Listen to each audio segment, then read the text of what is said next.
La ilaha illallah Muhammadun Rasulullah alaihi salatullah wa alihi wa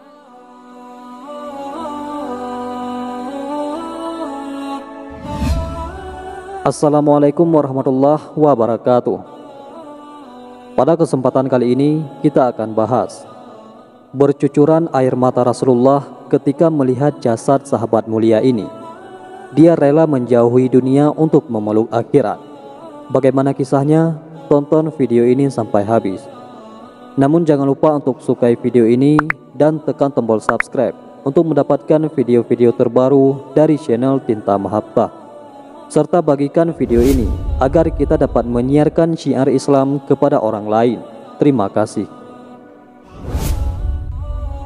Mus'ab bin Umair adalah salah seorang di antara para sahabat Nabi.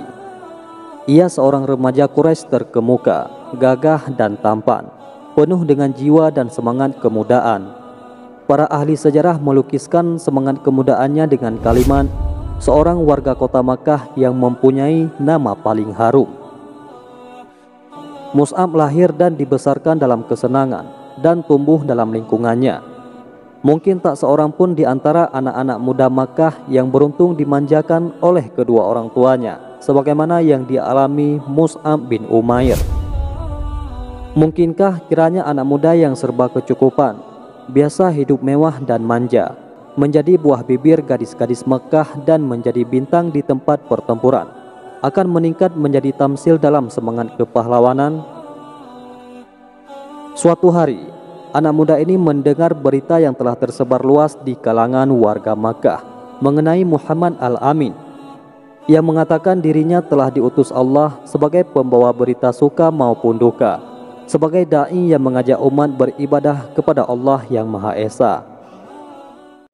Di antara berita yang didengarnya ialah bahwa Rasulullah bersama pengikutnya biasa mengadakan pertemuan di suatu tempat yang terhindar jauh dari gangguan gerombolan Quraisy dan ancaman-ancamannya, yaitu di Bukit Safa di rumah Arqam bin Abil Arqam.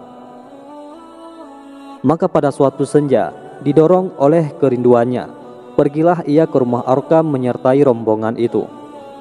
Di tempat itu Rasulullah SAW sering berkumpul dengan para sahabatnya, mengajarkan mereka ayat-ayat Al-Quran dan mengajak mereka beribadah kepada Allah yang Maha Akbar.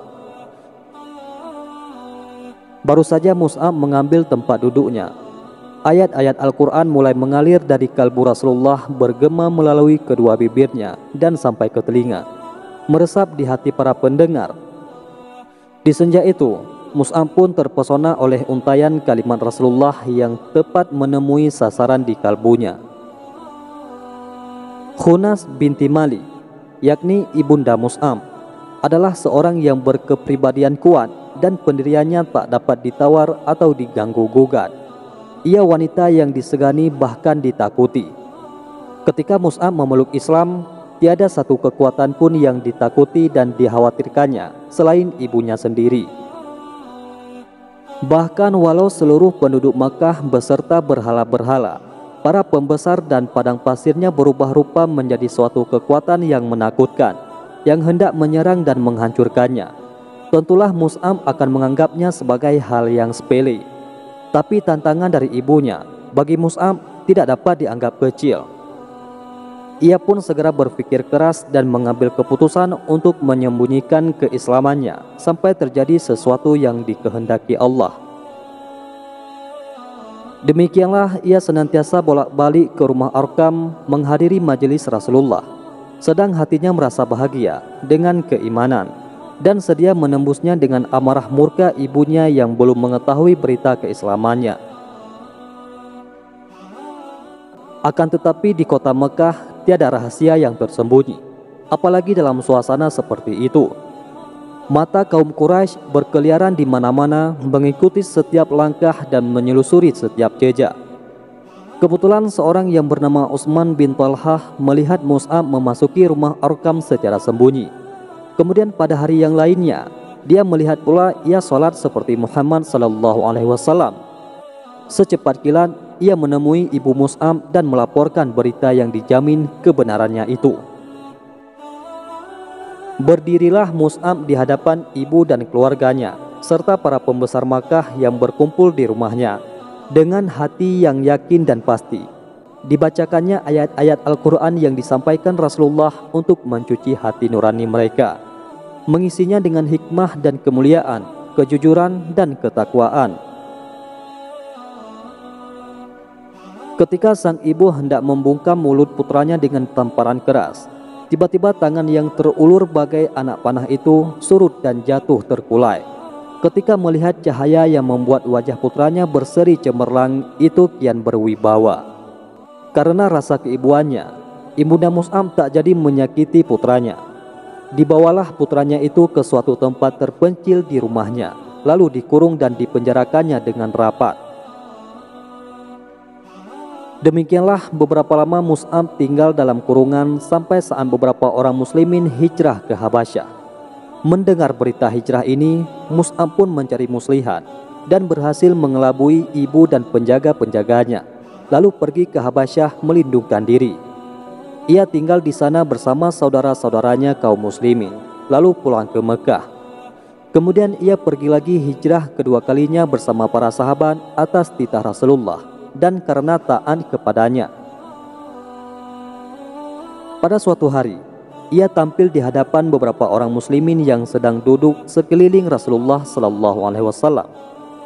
Demi memandang Mus'ab, mereka menundukkan kepala dan memejamkan mata, sementara beberapa orang matanya basah karena duka.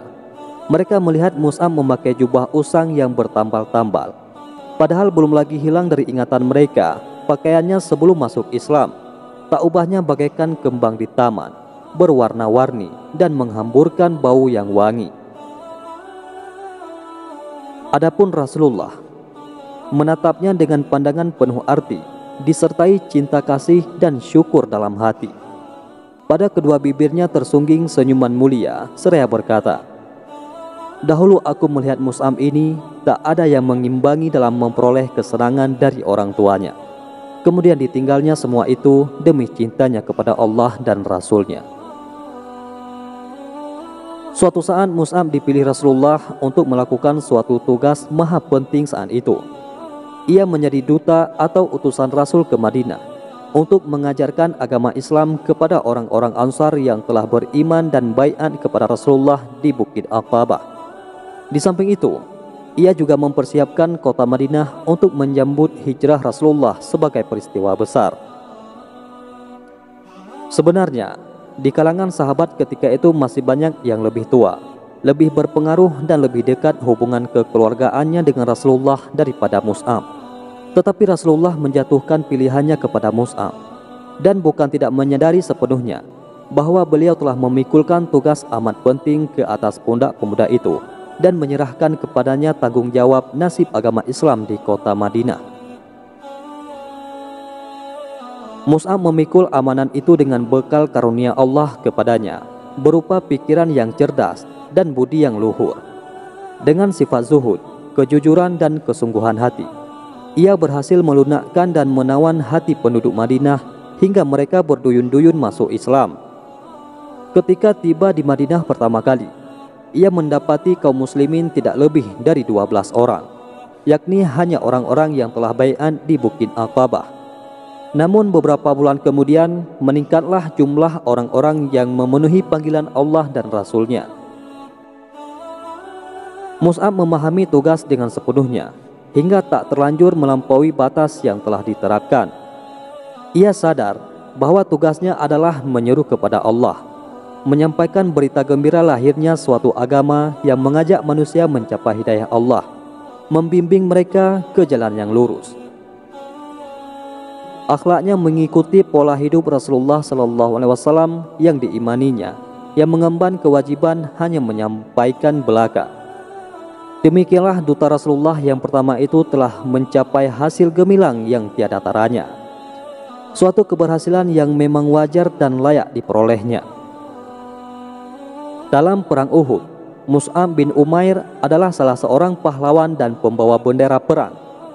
Ketika situasi mulai gawat karena kaum muslimin melupakan perintah Nabi, maka ia mengancungkan bendera setinggi-tingginya dan bertakbir sekeras-kerasnya, lalu maju menyerang musuh Targetnya adalah untuk menarik perhatian musuh kepadanya dan melupakan Rasulullah Sallallahu Alaihi Wasallam. Dengan demikian, ia membentuk barisan tentara dengan dirinya sendiri. Tiba-tiba datang musuh bernama Ibnu Umayyah dengan menunggangi kuda, lalu menebas tangan Mus'ab hingga putus. Sementara Mus'ab meneriakkan, Muhammad itu tiada lain hanyalah seorang rasul yang sebelumnya telah didahului oleh beberapa rasul. Maka Mus'ab memegang bendera dengan tangan kirinya sambil membungkuk melindunginya. Musuh pun menebas tangan kirinya itu hingga putus pula. Mus'ab membungkuk ke arah bendera, lalu dengan kedua pangkal lengan meraihnya ke dada sambil berucap, Muhammad itu tiada lain hanyalah seorang rasul dan sebelumnya telah didahului oleh beberapa rasul. Lalu orang berkuda itu menyerangnya ketiga kali dengan tombak dan menusukkannya hingga tombak itu pun patah. Mus'ab pun gugur dan bendera jatuh. Ia gugur sebagai bintang dan mahkota para syuhada. Rasulullah bersama para sahabat datang meninjau medan pertempuran untuk menyampaikan perpisahan kepada para syuhada. Ketika sampai di tempat terbaringnya jasad Mus'ab, bercucurlah dengan deras air mata Rasulullah Sallallahu Alaihi Wasallam. Tak sehelai pun kain untuk menutupi jasadnya selain sehelai burdah. Andai ditaruh di atas kepalanya, terbukalah kedua belah kakinya. Sebaliknya, bila ditutupkan di kakinya, terbukalah kepalanya. Maka Rasulullah Sallallahu Alaihi Wasallam bersabda, tutupkanlah ke bagian kepalanya dan kakinya tutuplah dengan rumput izkir. Kemudian sambil memandangi burdah yang digunakan untuk kain penutup itu, Rasulullah berkata, ketika di Makkah dulu, tak seorang pun aku lihat yang lebih halus pakaiannya dan lebih rapi rambutnya daripadanya. Tetapi sekarang ini, dengan rambutmu yang kusut masai, hanya dibalut sehelai burdah. Setelah melayangkan pandang ke arah medan laga serta para syuhada, kawan-kawan Mus'ab yang tergeletak di atasnya, Rasulullah berseru, sungguh Rasulullah akan menjadi saksi nanti di hari kiamat bahwa kalian semua adalah syuhada di sisi Allah. Kemudian sambil berpaling ke arah sahabat yang masih hidup, Rasulullah bersabda, wahai manusia, berziarahlah dan berkunjunglah kepada mereka, serta ucapkanlah salam demi Allah yang menguasai nyawaku. Tak seorang muslim pun sampai hari kiamat yang memberi salam kepada mereka, pasti mereka akan membalasnya. Wallahu a'lam bishawab. Mudah-mudahan video ini bermanfaat. Assalamualaikum warahmatullahi wabarakatuh.